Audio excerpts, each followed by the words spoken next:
just, actually feeling sorry for you. It's like, the time is never enough, and then I'm very picky about what your headsets were going to be. So I just felt a bit bad, actually.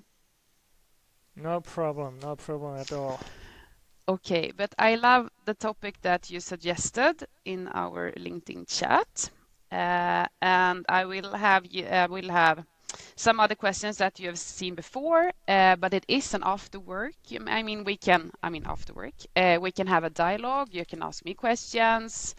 And since you are so experienced, I think you will manage this just perfectly. Well, man, you're setting the bar high now. I'm feeling the pressure. No, it's just the opposite. Do you have any questions before we get going for real? Yeah, did you? I saw on the invite you said something about the, intro and how to introduce Effect and myself, and etc. I don't have Yes. high expectations or high kind of requirements for that. But is there anything you want to know about? For kind of any background you need for that? I always say that I could have the bragging part. So if there is something in particular you would like me to brag about, I can tell that. But I will ask you to say a little bit about yourself and also about Effect. So then you can go and like describe what you actually do, but I can do the bragging part. Okay, so we've grown now our SaaS revenues 21 quarters in a row, over 20%, like on a year-over-year basis each quarter. It's not like Uh, explosive growth, but we are in a sort of long sales cycle, extremely steady enterprise business. So we are proud of that we've been able to be so consistent with the growth now already like 5 years in a row. wow, that's really impressive. Yeah. Okay, that is great. So if you don't have any other questions, I will have a bit of a monologue. You can just lean back, pause, breathe, and when I say you will understand when it's your turn. Okay? Sure, let's do it. Let's do it. Hi, and a warmly welcome to VLOXQ. And I'm starting the wrong way. I got too relaxed here. I'm doing it once more. Hi, and a warmly welcome to season 5 of Fail and Grow, powered by VLOXQ CPQ, your next CPQ tool. A perfect fit for you who run a mid-sized company, frustrated about those different pricing tools that you're using, Excel sheets, etc. We can help you with that. So, Fail and Grow. It's an after-work podcast niched into operational excellence with me, Vilma. So we talk about everything that smoothens your sales, your operations to, of course, increase your profits and margins. And today, I'm thrilled to say that I have another person who are very keen about partnership, but that is not what we're going to talk about today. Today, we're going to talk about something completely else. Maybe you talk about that topic too. But it's so great to have you on the show, Niilo, and I'm super impressed about the growth that you have been running at the company now for 21 quarters in a row. You have grown ARR. Is that really true? That is correct. At the fact that we are proud of having been able to grow, 5 years in a row each quarter, our SaaS revenues on a super consistent basis. Of course, Yeah. always it could be more, right? But Mm. but it's a long sales cycle, steady enterprise business we're in, so we're super proud of that.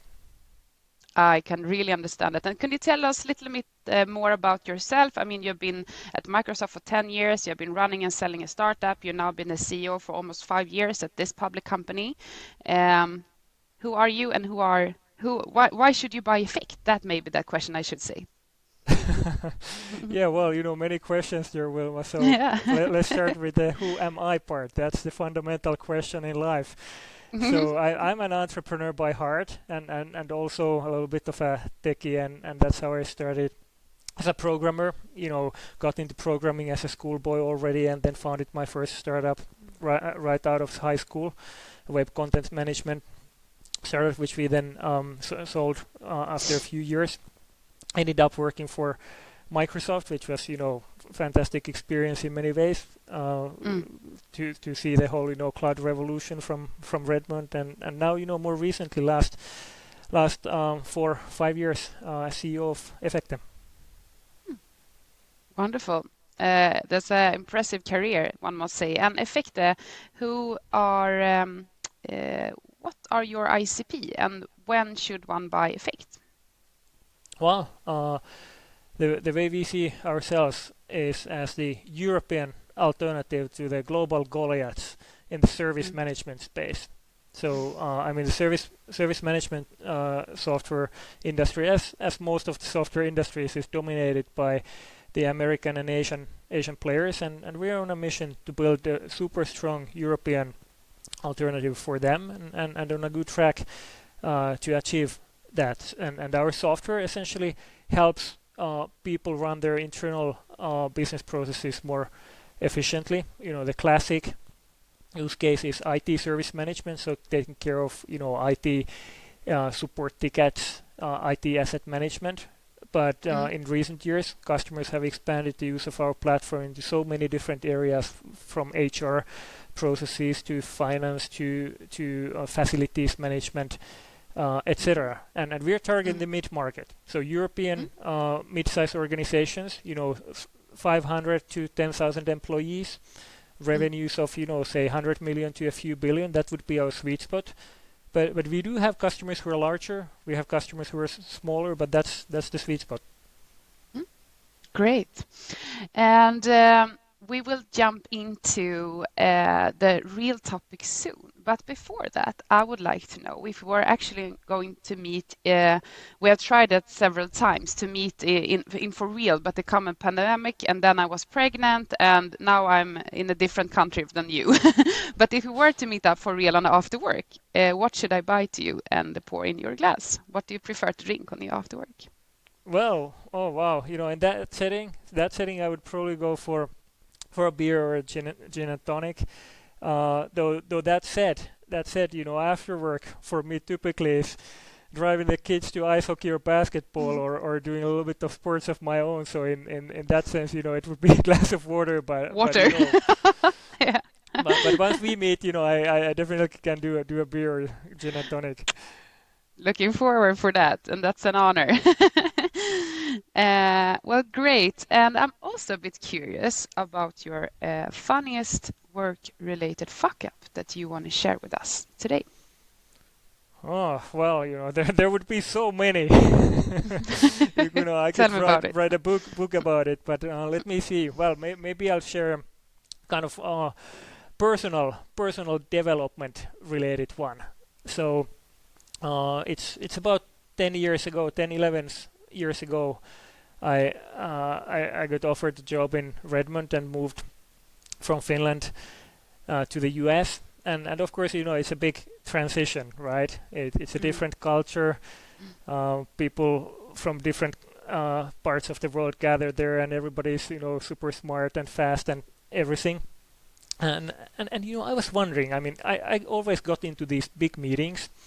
Microsoft, a rich company, so they can afford to have big meetings. And in those meetings, let's say 10, 15, even 20 people in the room, and then I'm sitting there, and Mm. it's a topic I'm familiar with, and I would have many things to say, but I never kind of get to say anything because the others are just so much faster and smarter and everything. And then finally, towards the end of the meeting, I get to say something, and then there's like a millisecond pause, and then the next person to me says that, well, let me rephrase what Niilo was trying to say.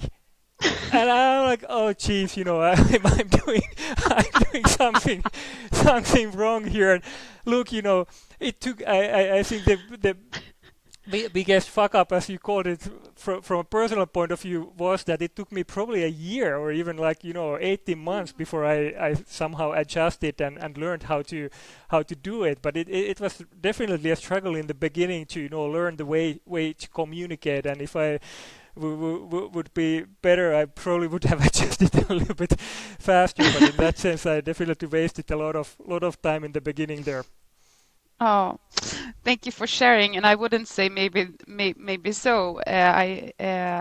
recorded with Ruben, another Finnish guy, and he said like all Finns are introverts. It's just like how it is. So maybe you weren't that focusing on the small talk.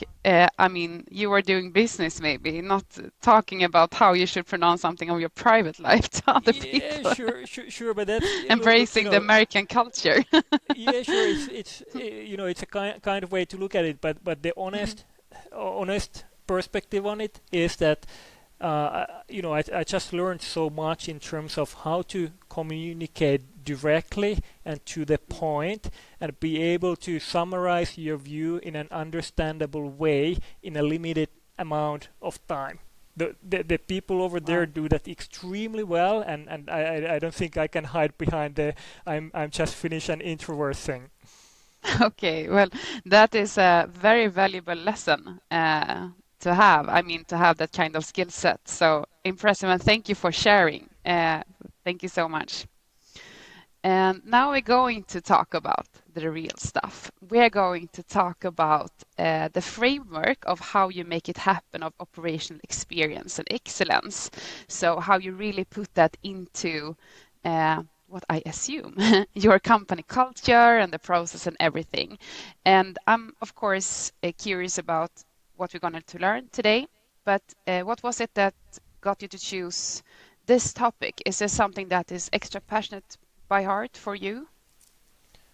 Yeah, well, operational uh, ex- excellence. Obviously, it's a huge factor in being able to achieve any success in any business setting. I mean, the old truth is that even an average strategy, but executed really well, is way better than a brilliant strategy executed just like on an average way. So of course it's a big kind of factor uh, in everything, and I wouldn't say it's necessarily a topic that's like super close to my heart. So that was also one of the reasons why I thought it would be a fun one to talk about. I Hmm. don't think I'm necessarily by heart like the greatest operational excellence guy on the planet, but again a topic that I learned about a lot from people I've gotten to work with. So let's chat about it. Definitely. And what is operational excellence for you when you think about it? What does it mean in your point of view? Well, to me, it means simply being able to achieve at the end of the day the outcomes that you want to achieve. I mean, it's all about the routine. It's all about the what do you do every day. I mean, there is of course a time and place for setting the vision and targets and everything, and that's where it starts. But then how to actually make it happen. I mean, make it happen is one of Efecte values, one of our four core values, and I think at the end of the day it comes down to how to just make it happen. All the plans and everything doesn't matter if it doesn't become real. And operational excellence is in the way the practice, the culture, the way of working of how you eventually get there. Mm. And you are talking about you have some kind of framework of this. What is this? What does this framework consist of? Yeah, well, at Effective we've defined what we call our leadership principles. It's build the team. That's the first one. Second one is create clarity, and then third one is bringing energy, and then the fourth one is kind of capturing it all, is then to make it happen. And Mm. I'll start with build the team, and this comes a little bit back to my earlier point that I mean different people have different passions, right? And different Right. strengths and weaknesses. And I know myself that I need people who are super strong in operational excellence around me, just to make sure that all happens. And that's where operational excellence starts to me. And I've been super fortunate here at Effective For example, Stefan Schumacher, our Chief Operating Officer, super strong in operational excellence. You know, he's put a lot of things in place and kind of complements what I can bring to the table here. So that would be my first point. That and in my operational excellence framework, it really starts with with making sure that you have a team capable of executing.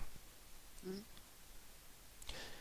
Then from there on, the second point is about creating clarity. And what I mean with creating clarity is being super clear about what do you want to achieve, what's the vision towards which you want to go, and what's the strategy to get there, and how does the accountability look like who who is accountable for what. And of course eventually it translates into target setting for teams and individuals. But without that clarity, it's impossible to perform well. I mean, you can have all the process and kind of rhythm of business and everything in place, but that clarity, if you have first the right people, then second part is you really need to be clear about what you want to achieve. Could you give us some examples? Is it like KPIs, or is it the vision, or is it both? Or yeah, it's both. I mean, it starts of course with the vision of where you want to get. In our case, at Efecte, we be super clear that we want to be the #1 European service management software provider, and we put some numbers and behind it. We've said that eventually it'll mean that we need to be a 100 million euro business. We've said that in the midterm, by 25, we need to double our business to 35 million to get there. So there's a clear North Star in terms of where we want to get, and what does it look like also from a numbers point of view. okay, interesting. So set that clarity, very very important. Yeah, and of course there's multiple layers of clarity. So there needs to be the vision, but then also a strategy which kind of is your roadmap of how to get there, and which gives a little bit more kind of concrete guidelines to the team of what to focus on and where to go. And in our case, it's 4 strategic cornerstones that we've defined: growth, product, people, and M&A. And for each of those, then there is a set of not too many, but a set of KPIs and concrete things that we want to see happen. And I guess those are then divided into, I mean, for the teams, for the individual, or I mean, do you work with some kind of OKR framework or something else that works well for you? Yes. So those trickle down then to teams and individuals. We have a sort of 3x3 matrix where we have these kind of priorities which span multiple years, and then for each year we define a certain set of objectives that we need to and want to achieve, and that's how we get our target matrix, which then gets distributed for the teams. Okay. So anyway, I mean, after building the right team, creating the clarity of what do we want to achieve, then the third piece about bringing energy is just something which I think sometimes is a little bit forgotten, especially when talking about operational excellence. It becomes easily a thing of process and Excel and sort of meetings and rhythm. But the bringing energy part, because it's still at the end of the day, it's people, right? Even in this technology business, it's human to human. That's how the magic happens, and that's why we made a point about every leader's responsibility being to bring energy into the room. And of course, it's about making sure that people understand why we're doing what we're doing. Why is it important to run a relatively disciplined process in many areas, and just spend a lot of time on that why part. And after you get people bought into it, it's so much easier. Of course, there's also a day-to-day element in terms of the bringing energy, but it really starts with the why. Like, why are we doing what we are doing? And then the final part, the kind of make it happen part, then that comes down. Could I ask some questions about the energy? Because I feel this is sure. very interesting. Not that many leaders have talked about this, and I happened to read a book that called Passion Works at the moment. It's a No, it's really good. It's a woman called Linda Hammarstrand, worked at Stena, big Swedish company with more or less a foot in every vertical, and also being the left hand to Petter Stordalen at the Choice. And I mean, all of them are quite known to work with passion, and I felt it really interesting that you talked about this energy. But my first question is, how do you, I mean, not force, I mean, I get inspire your leaders to bring energy in every meeting? How do you actually do that? I mean, in February when it's cold, rainy, at least in Sweden, how do you do that? Well, well, in Finland it's double of that compared to Yes, Sweden. I know. So the challenge is not any smaller, this side of the sea. So how do you do? Everyone has to do 10 jumping jacks before entering a meeting room, or how does the routine look like? Yeah, well, of course there are things like that you can do, and actually we do some of that sometimes, having a little bit of fun with power poses and stuff like that. But I think it comes down to as a leader, you first need to take care of yourself. It's a little bit like you're now new to parenting. You know how it goes, that you need to take care of yourself so that you can take care of the kids, and the same thing at work, that you need to take care of yourself as a leader. Have a little bit of at least balance. Not always so easy, but and do the sports and do the sleep, etc. Because it's super tough for anyone. I mean, maybe there are some supermen or superwomen out there who can find the energy without the rest, without the sports, without all of that. But at least to me, I just need to find that time, and I encourage everybody here at Efecte to do the same, because that's the only way to be able to give energy out. I mean, you need to first have energy to be able to give some of that to others.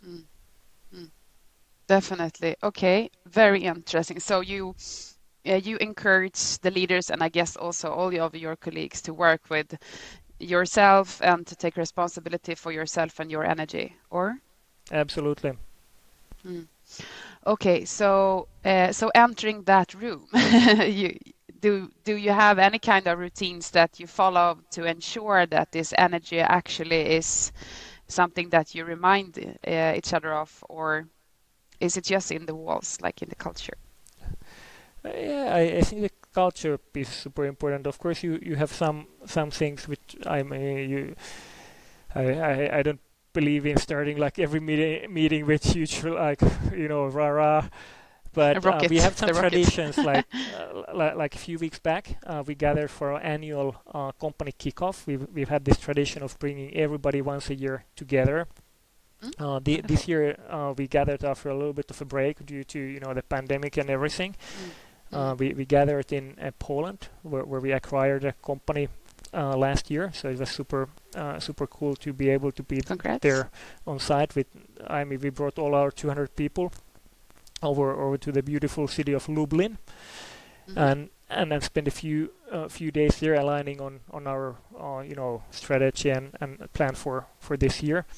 And one of the fun things, even though there had been a little bit of a break, like we always had this tradition of like starting those bigger gatherings with what I mentioned already, the power pose, which is like a super kind of stupid and simple thing, but it's somehow just fun and works. That basically you just sort of jump a little bit and raise your hands, and that kind of powerful pose, and shout a little bit like from the bottom of your heart, and when you do that together in the big room with everybody, it just I don't know, brings up some energy and connects everybody with each other. So that's one tradition we have. Nice. We have this maybe peculiar or different setup that we don't have any Monday meetings. We don't want to, meet the team talking about things that we should do on Monday morning. We think that people should already know that and be able to just get going with whatever you have to do and want to do. So we have that on Wednesdays, but that Wednesdays often becomes, I sit in a meeting from the morning to the afternoon because we have the management board and etc. etc. So I just actually did that just the other week. I was so tired, looking down at the computer, trying to smile through Zoom, and I just had some jumping there. So I was like, wow, why don't we just do this before the meetings? Like every time you can do one, you can do 10. At GetAccept, we always finished the Monday mornings with doing some, I don't actually know how you say it in English, even though I'm a personal trainer, but when you're standing like you're doing a push-up, but for the tummy. So you're like just holding it. We call it in Swedish the plank. It looks like a plank, more or less. Maybe it's the same word in English. Yeah, so we I think ended it with that. It's the plank. It's a plank. Okay. Okay. Well, that's exciting. I get some new ideas here. Yeah, you do. Great. Hope that it's wonderful if I can inspire others too to do weird stuff. And my second question was, you talked about the why, and how do you do that on a recurring basis without being, I don't know, too visionary or too, I don't know, repetitive maybe? How do you embrace the why on a recurring basis? So I believe that people focus too much on avoiding repetition. What feels repetitive to me, most likely it's much less repetitive to the people I talk with. Just because, yes, it's natural for me to, and I get those feelings that I'm just sort of repeating myself all over again. But I've realized that it doesn't feel that repetitive to most people I talk to. Maybe some. So apologies to my closest colleagues who probably get a little bit of that. But for the most part, I think people overestimate how much other people remember from what you said before. So actually, it does make sense to stick to some sort of core points and repeat those often enough. And of course, it's not just broadcasting, right? The point is, having dialogue with people and hearing them out. And I mean, it's not by coincidence that we all have 2 ears and one mouth, right? So listening is a big part of it. But then, in terms of my own messaging, I try to make sure that I repeat often enough the key points that I think are important. Okay, I will start laughing there because my previous boss working at Upsales, the CEO and founder Daniel Wikberg, he coached me for some client meetings, and he is a really, really good sales rep. And he was like, Vilma, please, you have 2 ears and 1 mouth for a reason. And I was like, so sorry. He was like, you should listen to the client. Please, like the 4th meeting in a row. But I think maybe that time I got to remember it, at least for some while now. Okay. Anything else about the energy part or that you want to say? Well, there would be a lot, but maybe we move on to the last part, Yes, which is about sure. making it happen, and that's of course quite a pragmatic piece and super important piece of it as well. Where to me it's two things. So it's consistency in terms of the rhythm, so kind of a regular rhythm and routine of how you track things and talk about things, and consistency about data. So having that one source of truth that everybody can share, and it's incredible how in big companies, small companies, rich companies, poor companies that I have seen and where I've worked and I've worked with, it's incredible how often the discussion is around like, okay, so I see I see this data, and then the other people say, well, my data is different, and then there is a discussion about like what's the right data, and that's a huge blocker for becoming operationally excellent. So there's a little bit of systems element there. Even though I think one should not overemphasize of having like too many and too sophisticated systems, but I think it's important that you have a solid sort of financial ERP to have that single place where to look at finance data. In our case, it's NetSuite ERP with a Power BI reporting layer on top. It's important to have the customer data somewhere. In our case, we've centralized it all on HubSpot, so both marketing automation and CRM, it all runs on HubSpot, and then it's important to also keep track of the kind of processes and fulfillment of things. And in our case, we use obviously Efecte. We call it My Efecte, our own Efecte instance for keeping track of service requests and orders, both internal and from customers, and having those places where you have the data and you can always then when you're on a monthly or weekly basis track things, go back to there isn't any special person needed who kind of puts together the report, but you can open the live data and look at it and say, hey, this is where we are, and everybody agrees that is the right data. That's a great foundation then for being operationally excellent. Definitely. Interesting point of, so many people talked about being data driven, including myself, but that is what I feel a common challenge, that you can see the data from different perspective, or you can have different data on the same point. But very interesting point of view, I would say. Okay, is there anything else of your framework that you feel is very successful, or by all means where companies usually fuck ups, that you want to address before we wrap this up? Well, look, I think we covered already many kind of perspectives there, and maybe just to summarize, I believe it's important to build the right team, to have people who can run a disciplined process and rhythm. It's important to create the clarity on where are we going, what are we trying to achieve, and who's accountable for what. And you shouldn't skip bringing the energy part, making sure people understand the why, so that everybody's actually on board of doing it, and then finally the piece of make it happen of ensuring that there is a regular rhythm and kind of a single source of truth in terms of data and systems. I mean, if you do those things, it definitely, in my experience, has helped us. Are we perfect? By all means, no.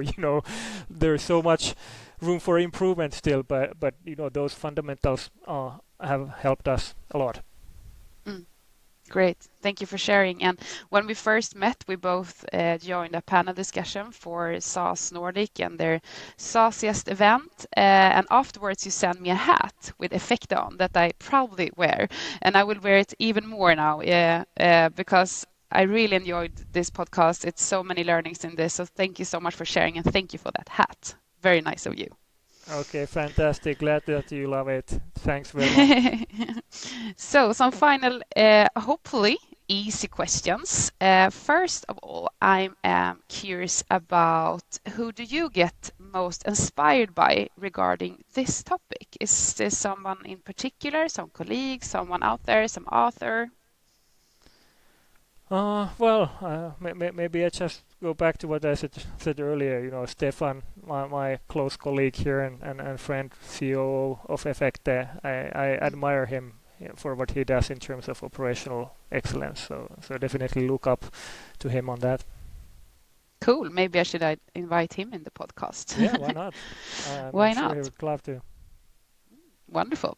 Okay, now I will try to share an earlier pod guest's question to you. And this is a new tool for me using Riverside.fm. Now they got some bit of a commercial, so I will try to just have a little bit patient with me, and I will try to share this to you.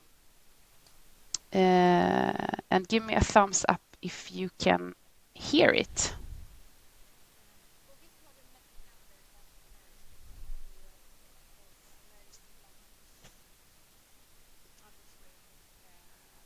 Blir det så nischat in till ett topic.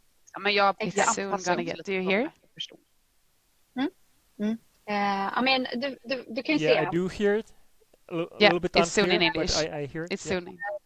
So my question is, Now. working in a really turbulent, high-speed growth company, either as a CEO or the founder, what are things that you do to de-stress, to kind of disconnect from work, make sure that you are kind of in your core, and to get a good night's sleep and so on. So tell me your tricks.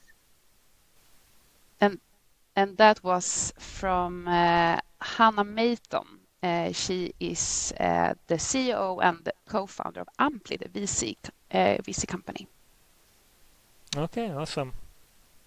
Yeah, and great question. So if I got it right, she was basically asking what I do to de-stress, to get a good night's sleep. And well, it's rather simple in my case. So in addition or outside to work, it's a combination of a lot of time with the kids and family, driving them mostly around to different sports, doing a little bit of sports of my own, going to the gym or doing the occasional paddle match. And then the third element would be that I do a little bit of meditation every now and then as well. You do. Do you use that app, Headspace, or just do it? You're disciplined enough to just do it, maybe? Well, sometimes I just do it on my own, and actually recently I've started using some of the features of the Aura app. They actually have some pretty nice guided sessions. So the Aura ring, the smart ring, which tracks your sleep and activity. So the app they deliver with the ring. They actually have some pretty nice guided sessions in there. So that's something I've been recently exploring. Great advice. I'm sure, or at least I hope, Hannah will be satisfied with that answer. Okay, now we will see here. What are your main challenges in your business right now? Problem that you are addressing at the moment. I don't know if one are to ask that since you are noted or public, but I ask it and then you can choose your answer. Yeah, well, we always get these questions, and obviously then it's up to us how we answer it. So that's right. Perfectly fine. And well, I mean, we just yesterday announced our full year results for last year, and updated the market also through our earnings webcast on pretty much all these things. So what we said is that, of course, the broader economic environment is something that we are keeping an eye on. So some customers have started slowing down decision making, and we've seen some of that.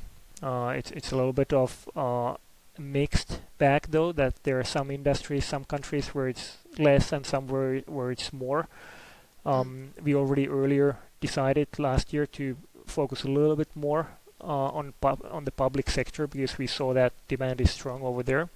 So far that's worked out really well for us, but definitely kind of navigating the economic environment in the next 6 to 12 months. That's definitely one of the challenges where we just need to be super alert and then adapt to any changes there. And then the second one is just about how do we overall scale this equation up. It's sure, there is a profitability element, but at the end of day, I mean, coming back to our vision, we want to build a super strong, clear European leader in this space, and it means we need to scale up massively compared to where we are today. So we need to grow a lot. We hired quite a bit of people last year. We acquired a conversational AI company called Intellivise last year as well. And now our task is just to maximize what we can do with this team and get the most productivity out of ourselves and work smart and grow as fast as we can. Of course. And who else would you like me to invite to this podcast? Maybe someone you want to listen to yourself. And I know that you already told me about your CEO, but is there more people, or is it the CEO? Well, let me think. Actually, one person who might be quite interesting. He's somebody who often interviews others, but could be cool to see him be interviewed. Is Antti Pietilä. So he's running SaaS Finland. I don't know if you come across him before. Not yet, but I'm happy to invite him to the show. Oh, awesome! So he runs the SaaS Finland community, and he's doing a podcast of his own. So I'm sure he would have lots of interesting perspectives to share. Great, he's much welcome. And if one would like to get in contact with you, is it LinkedIn, or how do you get that hat? Yeah, sure. LinkedIn works really well. So everybody feel free to reach out to me for any questions or discussion you'd love to engage in, and if you ask for a hat, maybe I might be able to send one.